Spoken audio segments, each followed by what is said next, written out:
Dysfunctional Indian थोड़ा अजीब सा नाम नहीं लग रहा है क्या? डिसफंक्शनल इंडियन क्या रख दिया है यार? सेटअप भी कुछ ऐसा तो नहीं लग रहा है कि कुछ नया करने वाले हैं। वही माइक, वही स्टेज, बैकग्राउंड में एक नाम, बट अलग क्या है? एक्चुअली अलग है, काफी ज्यादा अलग है। अलग ये है ना, यहाँ पे जो खड़ा होगा वो एक इम्परफेक्ट इंसान होगा। यहाँ जो खड़ा होगा वो प्लान करके तो नहीं बोलेगा। यहाँ जो खड़ा होगा वो ऑनेस्टी के साथ ऑर्गेनिक तरीके से ऑर्गेनिक बात करेगा और दिल की बात करेगा।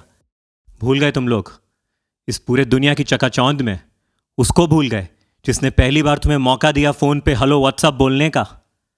गांव गांव में जब सिग्नल नहीं आया तो उसने तुम्हें सिग्नल दिया, तुम्हारी आवाज पहुंचाई।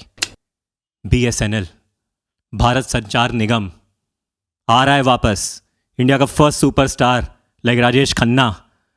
और कैसे आ रहा है? ऐसे वैसे नहीं। कहा है कोई बात नहीं, तुम लोग मुझे भूल गए, बट मैं जाऊंगा 6 लाख विलेजेस में और तुम सबको हाई कनेक्टिविटी इंटरनेट दूंगा। ओके? और तो और अफोर्डेबल प्राइस में दूंगा। वो एक्चुअली एक भारत की इंडिया की एक भारत नेट स्कीम है, डिजिटल ट्रांसफॉर्मेशन के अंदर आती है। उसमें डिसाइड हुआ है कि बॉस अब BSNL कंपनी होगी जो पूरे गांव गांव इंटरनेट पहुंचाएगी अफोर्डेबल प्राइस पे। एंड बाय द वे, ये रूरल इंडिया को कोई हल्के में ले रहे हो क्या? एक बंदे की पर मंथ की इंटरनेट कंजम्पशन 45 GB से ज़्यादा है, तो हाई ऑप्टिकल इंटरनेट वहाँ भी आ रहा है। FIFA 2022. Let's just say Messi is really cute. यार तुम्हारे साथ ऐसा हुआ है क्या? अभी ये फीफा वर्ल्ड कप जो चल रहा था, इसमें अर्जेंटीना का जो मैच था, ऐसा नहीं लग रहा था जैसे अपनी टीम है। मेसी के लिए ऐसी फीलिंग आ रही थी जैसे यार ये एकदम अपना प्लेयर है। लाइक इंडिया पाकिस्तान के फाइनल्स में जैसे फील आती है यार इंडिया जीत जाए, सेम वही आ रही थी। वो एक्साइटमेंट, वो पेनल्टी शूटआउट के टाइम यार प्लीज मेसी की टीम जीते। जबकि मैं तो फुटबॉल कुछ देखता भी नहीं हूँ as such. Emotional contagion. Is that some psychology stuff? तो अगले दिन मैंने गूगल किया कि यार व्हाई इज इट सो। मुझे एक चीज पता चली अबाउट इमोशनल कॉन्टेजन। बेसिकली होता क्या है कि आपको पता भी नहीं चलता है, कई बार आप किसी ग्रुप या इंडिविजुअल से आप उनकी मिमिक्री करने लगते हो, उनके इमोशंस, उनके बिहेवियर से आप अट्रैक्ट होते हो, and everything is in the unconscious mind, and then that mimicry becomes genuine. Wow, हम कई बार सोचते हैं कि हम ह्यूमन बीइंग कितने स्मार्ट हैं, हमारे कंट्रोल से हमारी चीज़ें चलती हैं, बट नहीं यार। Mind is so powerful. समझ में भी नहीं आता है कि हम कैसे किसी चीज़ से इन्फ्लुएंस हो जाते हैं। सन की तरफ देखते हो कभी? देख के मन में ये आता है यार ये जो इतनी हीट है, इतनी एनर्जी है, ये भी तो किसी फ्यूल से चलती होगी। बिल्कुल सही ये है। अब ये सोचो, अगर मैनकाइंड को इसकी थोड़ी सी भी, इतनी सी भी 0% भी एनर्जी मिल जाए, वो हमारे लिए अबंडेंस में होगी बॉस। आपको पता है इसको कहते क्या है? इसको कहते हैं fusion technology, FUSION, nuclear fusion. 1945 से लगे हैं अपने साइंटिस्ट कि कुछ ब्रेक थ्रू निकाल दें, इस एनर्जी को फ्यूल में कन्वर्ट करके कुछ ऐसा कर दें कि कमर्शियली वाइबल हो जाए। इसका फ़ायदा पता है क्या होगा? एनर्जी क्राइसिस पूरी दुनिया में ख़त्म।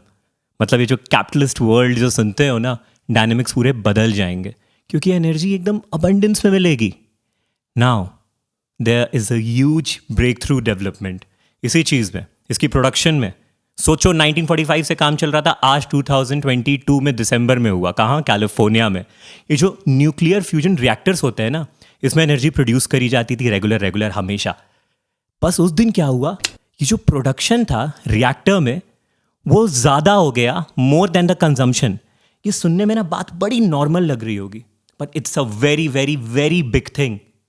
अब मान के चलो अगर इसमें ढंग से और काम होता रहा, मैं तो कहता हूँ, मेरी असम्पशन है 40-50 साल के बाद अगर ये कमर्शियली वाइबल हो गया, boss it is going to be massive.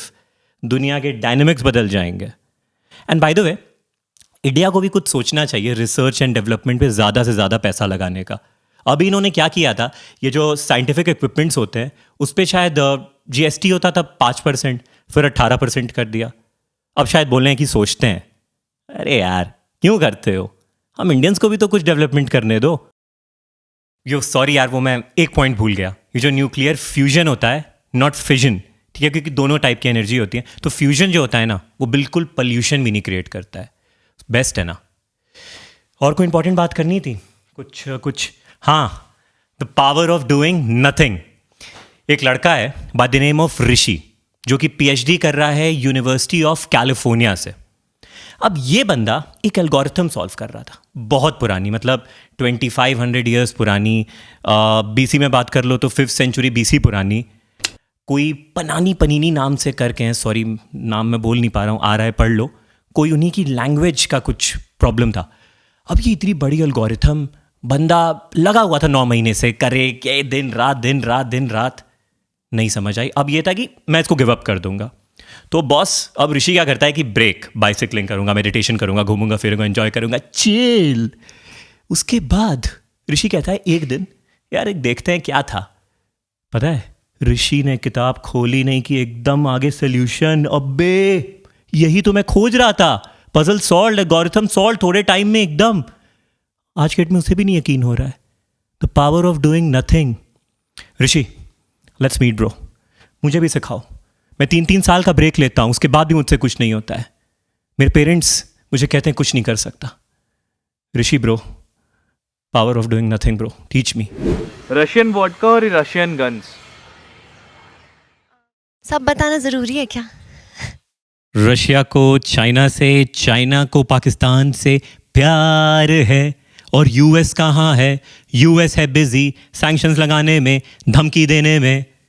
अच्छा, वेस्टर्न कंट्रीज, यूरोपियन कंट्रीज और ऑफ कोर्स यूएस ये चाहते हैं कि इंडिया एकदम अगेंस्ट हो जाए रशिया के। मतलब उन्होंने जो सैंक्शंस लगाए हैं उसको एकदम फेवर करे, सारे टर्म्स तोड़ ले। अच्छा चलो मान लेते हैं इंडिया ने ऐसा कर लिया, तो कुछ लॉस होगा? अरे बहुत भारी लॉस होगा। अगर इंडिया और रशिया की रिलेशनशिप खराब होती है तो चाइना और रशिया की रिलेशनशिप और स्ट्रांग हो जाएगी। मींस सेंट्रल एशिया में चाइना की सुप्रीमेसी एकदम क्लियर, जो कि रशिया चाहेगा भी नहीं। वो इंडिया से बैलेंस बनाना चाहेगा। अब आते हैं दूसरे पॉइंट पे, जो कि है इंडिया को जो डिस्काउंटेड प्राइस पे एनर्जी मिलती है, डिस्काउंटेड प्राइस पे डिफेंस इक्विपमेंट मिलते हैं, और भी चीज़ों में जहां रशिया हमको हेल्प करता है, वो सब खत्म।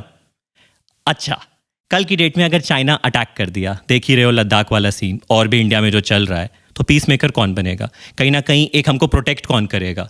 डिप्लोमेसी में हमको कौन फेवर करेगा? रशिया। उसको हटा दिया, और तो और कुछ भी नहीं होगा।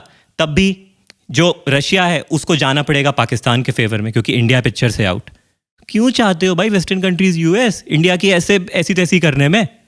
अच्छा, अब चाइना, ये तो बड़ा खुश हो जाएगा। वो तो चाहता ही है कि इंडिया जो है वो इन सब चीज़ों में, पाकिस्तान वाले मैटर में इन्वॉल्व रहे। जो ग्रोथ एंड डेवलपमेंट हो रही है, जो वो चाहता है पूरे वर्ल्ड में, जहाँ चाइना कर रहा है वहाँ पे इंडिया पिक्चर में रहे ही ना, सोचे ही ना, इसको एकदम घुसाना ही नहीं है। और तो और इंडिया की ट्रेडिशनल प्रेमिसी है कहाँ? साउथ एशियन कंट्रीज जैसे नेपाल, भूटान, अफगानिस्तान। चाइना चाहता है कि उसकी कहीं ना कहीं से डोमिनेंस हो जाए, जो कि नहीं होगी। अच्छा एक बात और, यूएसए, इसके सुनते होगे ना थोड़े ये रिलेशन बेटर हो रहे हैं पाकिस्तान से। जेलस ना हुआ करो बेटा, क्योंकि अगर सिर्फ चाइना से ही पाकिस्तान की रिलेशनशिप अच्छी रहेगी, ये अच्छा नहीं है। बॉल एक ही तरफ क्यों रहे? So as Nana Patekar has said, behave like a grown up, party is over.